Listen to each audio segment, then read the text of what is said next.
دنیا کے اندر کوئی انسان نہیں دیکھ سکتا ہے، سن لیجیے، لیکن ہاں جنت کے اندر انسان اللہ کو ضرور دیکھے گا میرے دوستو، سن لیجیے۔ دعا کر لیں کہ اللہ ہم کو اور آپ کو جنت کے اندر اپنا دیدار نصیب کرے، آمین۔ اہل جنت جنت کے اندر جائیں گے تو اللہ کو ضرور دیکھیں گے۔ اللہ رب العالمین نے قرآن مجید کے اندر کئی جگہ پر اس کا ذکر فرمایا ہے۔ فرمایا اللہ رب العالمین نے وجوہ یومئذ ناظرہ الی ربہا ناظرہ، کہ اس دن بہت سارے چہروں پر خوشیاں چھا رہی ہوگی، خوشیاں نظر آئیں گی، کیوں؟ الی ربہا ناظرہ، اس لیے کہ وہ لوگ اللہ کو دیکھ رہے ہوں گے۔ اللہ اکبر۔ حضرت صہیب رضی اللہ تعالیٰ عنہ کہتی ہیں کہ آپ صلی اللہ تعالیٰ علیہ وسلم نے فرمایا کہ جب جنتی جنت کے اندر چلے جائیں گے تو اللہ پوچھے گا کہ اے جنتیوں تمہیں کچھ چاہیے؟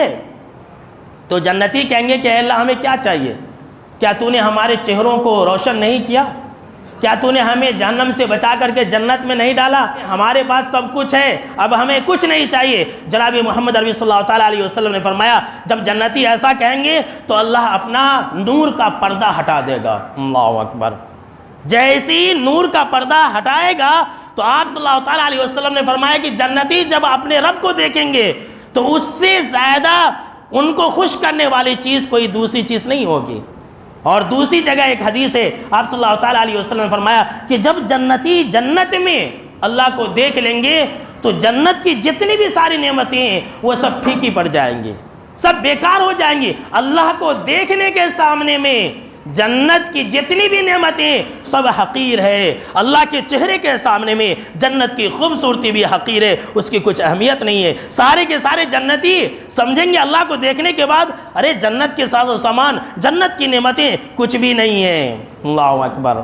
صحیح مسلم شریف کی روایت ہے، ابو ہریرہ رضی اللہ تعالیٰ عنہ راوی حدیث سے کہتے ہیں کہ صحابہ کرام آپ صلی اللہ تعالیٰ علیہ وسلم کو یہ پوچھا اور یہ سوال کیا کہ اے اللہ کے نبی اکرم و مکرم صلی اللہ تعالیٰ علیہ وسلم کیا ہم قیامت کے دن اپنے رب کو دیکھیں گے؟ آپ صلی اللہ تعالیٰ علیہ وسلم نے کہا کہ اچھا یہ بتلاؤ کہ جب 14ویں کا چاند ہو تو کیا تمہیں چاند کو دیکھنے میں کوئی پریشانی ہوگی؟ صحابہ کرام نے کہا نہیں۔ پھر آپ صلی اللہ تعالیٰ علیہ وسلم نے کہا کہ اچھا یہ بتلاؤ جب سورج آسمانوں میں ہو اور بادل نہ ہو تو کیا سورج کو دیکھنے میں تمہیں کوئی تکلیف ہوگی؟ صحابہ کرام نے کہا نہیں۔ تب آپ صلی اللہ تعالیٰ علیہ وسلم نے فرمایا فَإِنَّكُمْ تَرَوْنَهُ كَذَلِكَ، تو اسی طرح سے تم بغیر شک اور شبہ کے اپنے رب کو دیکھو گے۔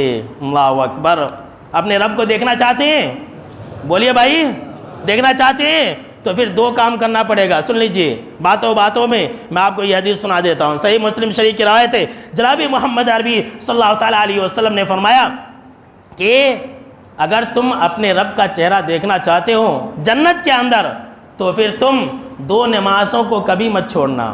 جی ہاں سن لیجئے میرے دوستو، میرے مسلمان بھائیوں، 2 نمازوں کو کبھی مت چھوڑنا۔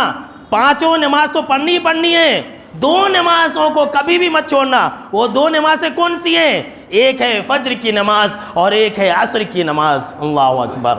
اور پھر آپ صلی اللہ تعالیٰ علیہ وسلم نے سورہ قاف کی آیت تلاوت کی وَصَبِّحْ بِحَمْدِ رَبِّكَ قَبْلَ طُلُوعِ الشَّمْسِ وَقَبْلَ الْغُرُوبِ، کہ اے نبی صلی اللہ تعالیٰ علیہ وسلم آپ اپنے رب کی تسبیح حمد کے ساتھ، تعریف کے ساتھ بیان کیجئے سورج نکلنے سے پہلے اور سورج ڈوبنے سے پہلے، فجر کی نماز اور عصر کی نماز۔ جی ہاں سنیے، آپ صلی اللہ تعالیٰ علیہ وسلم کا فرمان ہے کہ اگر تم فجر اور عصر کی نماز کو پڑھو گے تو جنت کے اندر اللہ کو آرام سے دیکھ لو گے۔